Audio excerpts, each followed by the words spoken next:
British Spy Stories. Season 3. Official Denial. Episode 9.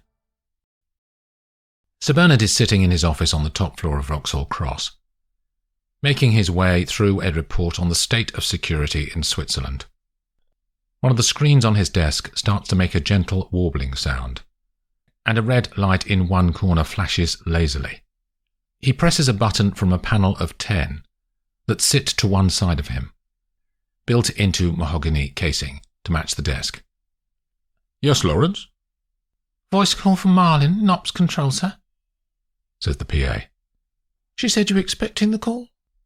"Put her through, thank you." Her voice comes from the speaker within the screen. "Sir, we have the dum-dum ready for Exeter. Can you green light it for us to send?" "Have I got a copy of the words?" "In your inbox, sir.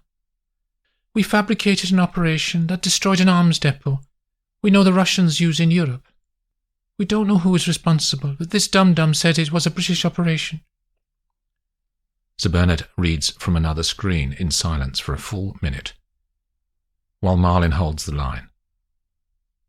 "Okay, that's approved, Marlin. Thank you." "Thank you, sir." The call ends and Sir Bernard returns to reading about the changes in the arrangements for Swiss espionage capability. 5:30 is the end of Marjorie's shift today in the MI5 control centre, and she reviews the action log to make sure everything is up to date for the next shift controller. It's been busy, with 3 live ops in towns across England and Scotland. She checks her messages and actions, files or bins them, depending on what's needed. Near the bottom of the message list is one from MI6 London Control. She reads the note from Marlin. "Exeter, here's the detail about the op I mentioned that might impinge on your Operation Alberta. Your comments are welcome." She checks the attachments. Her eyes flick down to see if she had left the USB stick in the drive from earlier. The gadget is there, in the slot. She drags the attachments over to the USB on the screen and watches the animation show the loading percentage until her eyes sting from not blinking. She looks around the room, but no one is looking. She leaves the USB stick where it is and finishes her messages. Agent Talgarth arrives exactly on time to do the night shift. They swipe in and out of the control desk. She drops her hand to the drive for less than a second, pulls out the USB stick, and drops it into her open bag. There's a fine rain in the air as Marjorie arrives at ground level after coming out of the gates at St John's Wood tube station. The light of the day has gone, and the headlights from the cars bounce off the road as they pass, and she waits for the traffic lights to change. She's halfway between the main road and the turning to her flat, when Maxime steps out, from where he had been standing in the half-shadow. "Thank you for texting me," he says immediately. "I know this is urgent, Maxime." She kisses him on the cheek, as though they're old friends meeting by coincidence. She pushes her hand into her handbag and brings out the USB stick, then presses it into his palm. "What's on it?" he says. "Details about a 6 operation that will interest you. It's good stuff." Maxime blinks against the wet mist in the air. "Did you speak to them?" she says. "About my reliability?" "I've told them many times of your patriotism and love of the mother country." "That's not what I said." Her eyes narrow slightly, partly because of the rain, and partly because of his evasiveness. "I told them you're reliable, Radnaya, and I'll tell them again tomorrow when I give them this information." "I've been thinking," she says. "I need a more tangible guarantee, Maxime. I can't live like this, wondering if they trust me." "What do you want?" says the old Russian. "That they'll keep me on, or let me go completely. If they don't trust me, then I'd rather get out and stop feeding anything to Moscow." "Are you saying you want to stop?" he says. becoming more serious. "That's not what I'm saying." He can hear the anger in her voice. "Listen to me, Maxime. I'm happy to go on. This intel I just gave you is good quality. It will help us stop all this fighting. It's all I've ever wanted, to stop the bloody constant warring."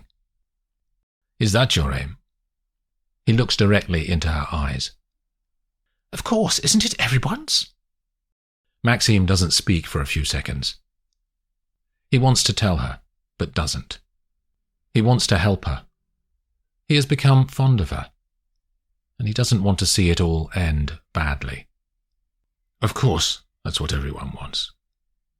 "I need to go," she says. "It's my turn to cook for Mother." She squeezes his hand. For a moment he feels there might be something he can do for her. But the feeling disappears as she walks off into the London drizzle. Somewhere in the city, a bell tower strikes out as the Land Rover carrying Gabby, Hans, Laravel and Kate crosses the river and turns up into the countryside to the west of Budapest. Less than an hour later, Laravel turns off the main road and along a track that appears to go nowhere. After another half a mile, the grey bulk of a barn appears on the right-hand side. Hans jumps out and opens a farm gate to let the vehicle through. Then he throws back 2 large bolts on the barn doors, and Laravel drives the Land Rover across the threshold. They all get out of the vehicle, and Hans locks them all inside. It's still dark when Gabby rouses them from their sleep on the straw, and Hans shares field rations for breakfast. Kate removes the number plates from the Land Rover, and when they are ready, Laravel opens the large doors, and cold air pours in from the night outside. Gabby is on driving duty and steers back along the track, then out to a road that leads through the town. The houses are all in darkness at this early hour. Gabby switches on to sidelights on the vehicle and slows down to allow her to see the way in the gloom. She parks on a side road that has good cover in case anyone should come looking at the vehicle while they're gone. Hans flicks the catch on the storage compartment in the back, and they take Glock 17 handguns and SA-80 assault rifles. Kate assembles her sniper rifle and pushes in a magazine of 5 bullets until it clicks home. They move off down the road with only the sparse blue moonlight around them.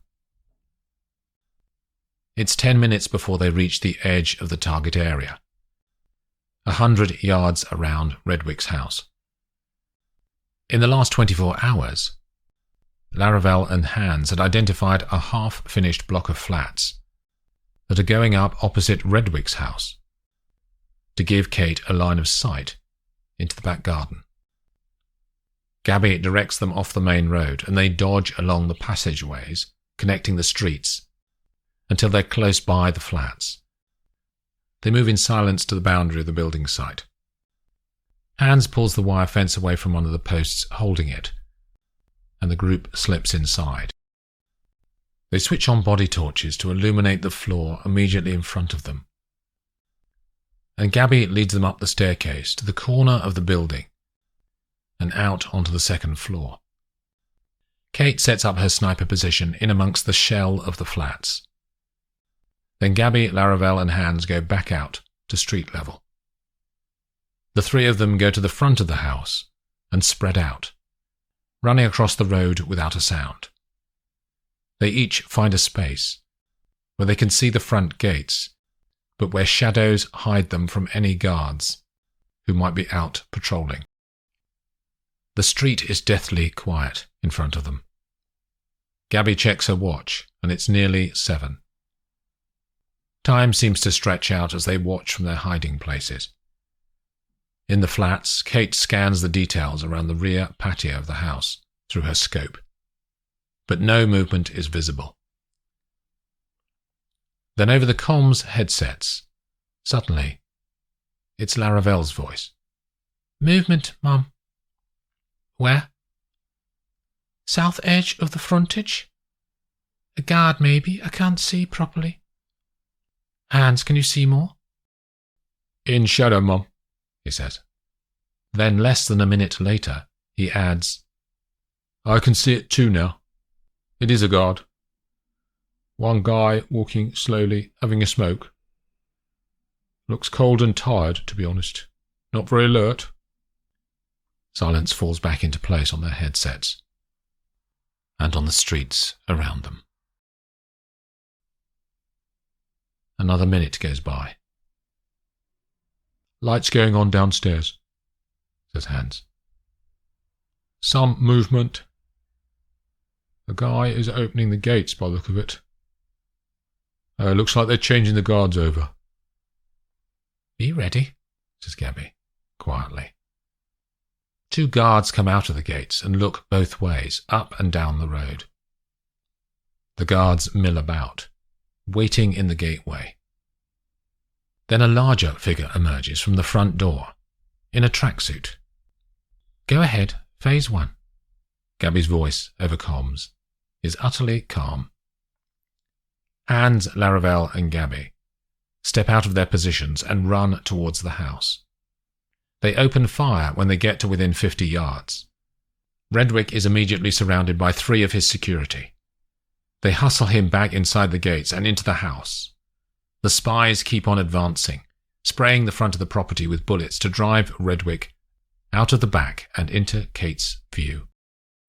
Coniston, says Gabby into the headsets. Any sign? No, Mum, but that intel you received is not correct. There are up to 10 resource inside the building, coming your way. More guards now pour out of the house, all armed. Redwick is nowhere to be seen. Fuck you, Nick, says Gabby under her breath. The spies move back towards the main road. Kate's voice comes through the earpieces. I can see him. They're getting him out. She focuses, her finger on the trigger. A large man steps out of the back door and his foot touches the ground. A guard from the building and another personal guard form a protection around Redwick. Kate's finger gently puts pressure on the trigger. A bullet thumps into the side of the house, no more than 2 inches from Redwick's head. But she's at a disadvantage now that they know where she is. Redwick and his guards duck down and move left, realizing that they have little cover. Kate unleashes another round and hits the rear light of a car parked next to Redwick in the backyard.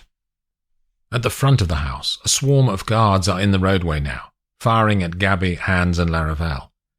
Kate fires a 3rd time and hits Redwick in the arm, but it's a glancing blow. She sees the fabric of his jacket split, but he doesn't seem to be seriously injured. She has 2 more bullets in the magazine before she will need to reload. Gabby and the others are across the road now, and the guards are in pursuit. Redwick and his close-in security move rapidly towards the vehicle. Kate knows this is her last chance and fires twice. She hits one of the guards and they go down. She hits Redwick again with her last bullet in his thigh. This time he does react and grabs his leg. Back to transport, Gabby says in earpieces. Kate folds the stock of her rifle back on itself and shoves it into her backpack. She runs across the concrete floor of the flats to the stairs, down, then out into the rising dawn. She draws her handgun and starts to run back to the Land Rover. The guards are not stopping their pursuit through the streets. We're within 2 minutes of transport, Gab, says Hans breathlessly into comms. And a minute later, Kate comes through on their headsets. I'm in the vehicle, Mum. Start her up, Coniston. I'll come to you, Mum, says Kate. The guards have made headway and are only 40 yards behind the group. Together, says Gabby. Hans and Laravel move towards her. But as Laravel runs, a single bullet hits her on the shoulder. She falls to her knees and her rifle spins across the ground. Hans and Gabby return fire and manage to stop the guards' advance for a few seconds. The Land Rover appears around the corner on the far side of the street, between the guards and the spies. Kate accelerates towards Laravel and pulls up next to her to form cover. Laravel tries to stand but grabs her shoulder and staggers against the side of the Land Rover. Hans reaches her first. "This is going to hurt," he says. He grabs hold of her, opens the door of the SUV, and launches her onto the back seat. Then pushes her further in and clambers aboard himself. Gabby reaches the car, still firing at the guards. Then she jumps in and Kate slams the accelerator down to the floor. The Land Rover swerves round. Bullets smash 2 side windows. Then they move at speed, the sound of gunfire slowly dying away to nothing. After 10 minutes, Gabby indicates a lane on the side of the road up ahead, and they turn off onto a dirt track. Kate brings the Land Rover to a stop, and Gabby turns back to Laravel. "How are you, Jenny?" "The pain is across my shoulders, Mum." She winces. "I gave her a painkiller." "Is there an exit wound, Gordon?" He shakes his head. "Hospital, then," says Gabby. They dress the wound and do all they can using the field medical supplies in the car, then drive on. The day has dawned by the time they stop in front of the Military Medical Centre in Budapest. Gabby had called ahead to inform them of Laravel's arrival, and a team of doctors and nurses appear within a few seconds. The medics transfer Laravel onto a trolley, and for a second, she raises her head to Gabby, and they make eye contact. Then her head falls back, she closes her eyes, and she is rushed away towards surgery.